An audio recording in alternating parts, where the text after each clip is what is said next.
Je pense qu'elle a débuté vers l'âge de 6-7 ans, quelque chose comme ça. Elle a débuté au moment où la plupart des gens arrêtent de dessiner.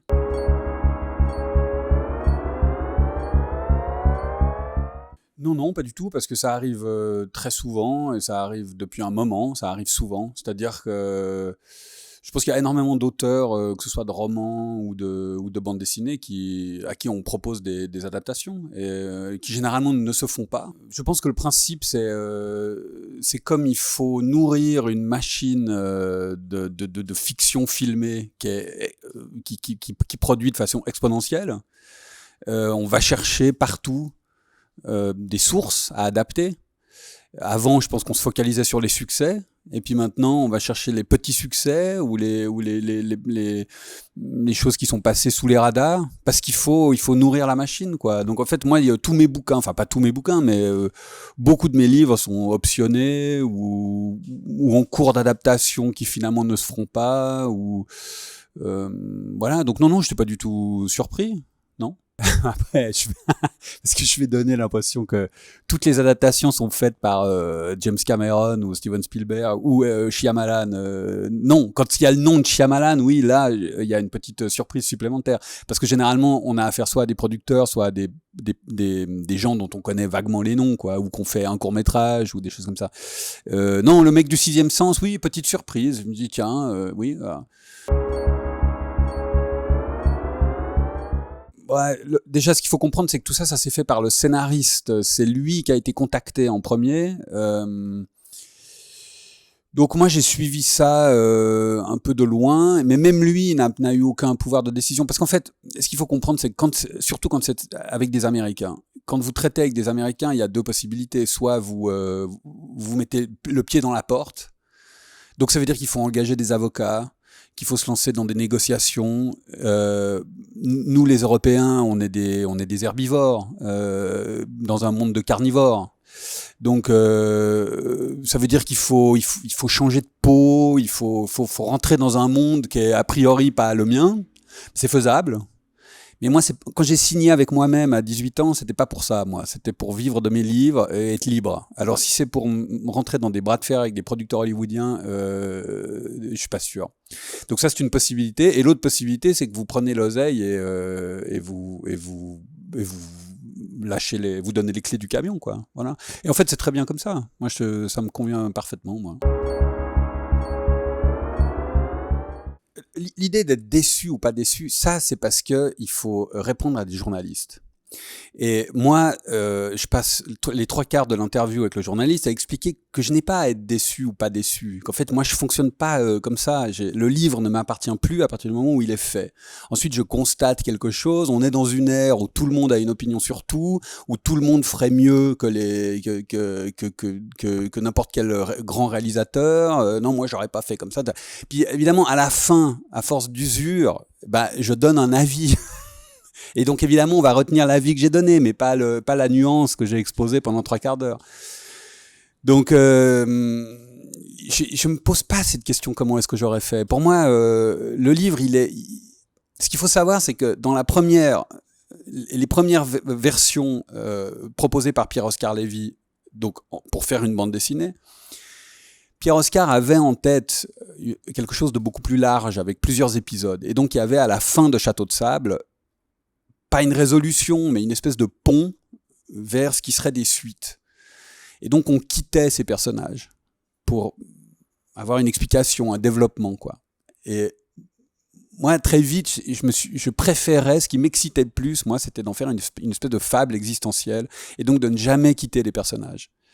De rester sur cette plage qui est à mi-chemin d'une dimension parallèle et d'une scène de théâtre.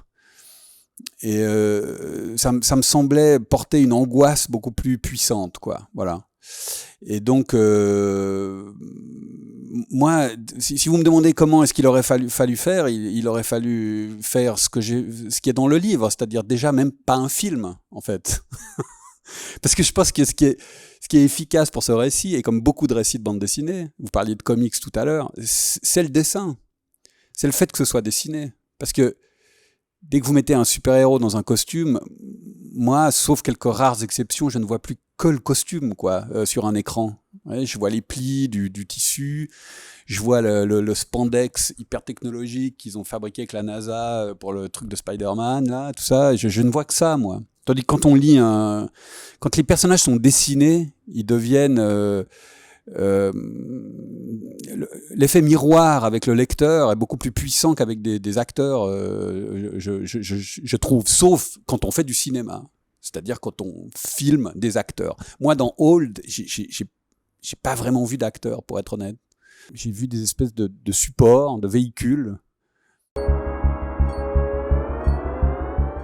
Ouais, en fait, j'ai été marqué par, mais pour plusieurs raisons. J'ai été marqué par la séquence de l'accouchement. Je pense que cette espèce de long plan séquence complètement errant comme ça et assez troublant lors de l'accouchement de la petite fille qui est devenue adolescente est assez beau. Je me suis dit en fait c'est un des en regardant le film, c'est le moment où je me suis dit putain, du cinéma. Mais on va croire que je suis extrêmement condescendant avec ce film, ce qui n'est pas du tout le cas. Hein. Moi, je comprends très bien D'ailleurs, ce plan est un bon exemple. Voilà.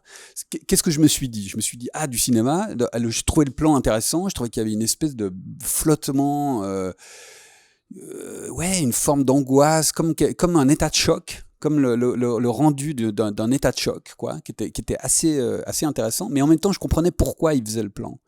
C'est-à-dire qu'il ne peut pas filmer l'accouchement, parce que quelque chose qui est marquant dans l'adaptation qu'il a faite, et là aussi je comprends absolument les raisons pour lesquelles il fait ça, c'est qu'il a éludé toute la dimension sexuelle du livre. La dimension sexuelle qui est très européenne, et je dirais même qui est très années 60 française. Ce qui est, je pense, la culture fondamentale de Pierre-Oscar Lévy. Quelque chose d'un peu psychanalytique, qui joue avec les pulsions. Et que je trouvais, moi, passionnant, mais qui a été complètement évacué du film, parce qu'on ne s'adresse plus du tout au même public, là. Lui, d'abord, il y a le puritanisme américain, après, il y a le fantôme de la cancel culture qui plane partout, et donc il doit faire attention à tout ce qu'il filme. Et il a résolu ce problème, il ne peut pas montrer l'accouchement, il ne peut pas montrer l'acte sexuel qui conduit à l'accouchement, il ne peut pas montrer les hormones en folie qui font bouillonner le corps des ados et qui les rendent immaîtrisables par eux-mêmes, quoi.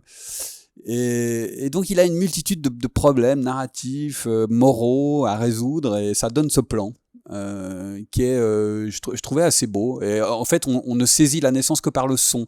Ça, c'est une autre chose, c'est qu'il fait du cinéma à ce moment-là. Ça, c'est une chose qu'on peut faire difficilement en bande dessinée, c'est-à-dire rendre le cri d'un bébé qui vient de naître en hors-champ. On peut le faire en bande dessinée, mais ce sera pas forcément hyper clair et surtout moins efficace que ce que lui fait. Eh ben, il semblerait que, pour une fois, dans les 50 dernières années, pour une fois, le seul domaine qui tire son épingle du jeu, ce soit les livres.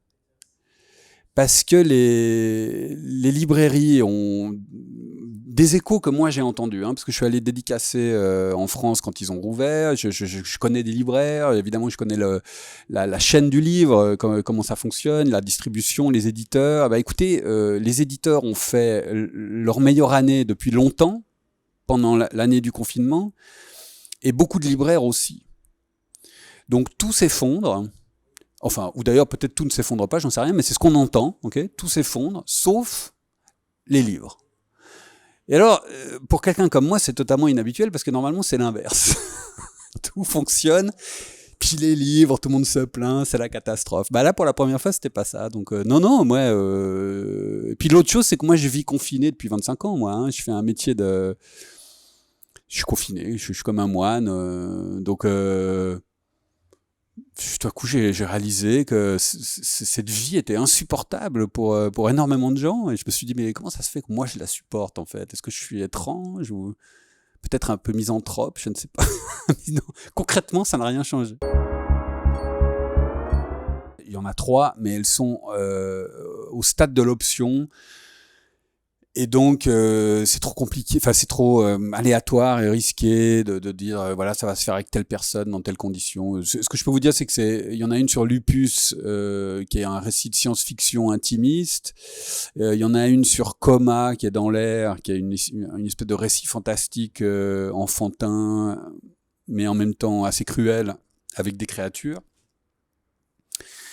Et puis, qu'est-ce que c'était la troisième? En fait, peut-être qu'il y en a que deux, je sais plus. Si, parce qu'il y en a une qui a été abandonnée. Il y avait un projet autour de Hama, mais qui était trop compliqué. Enfin bref, ça va, ça vient.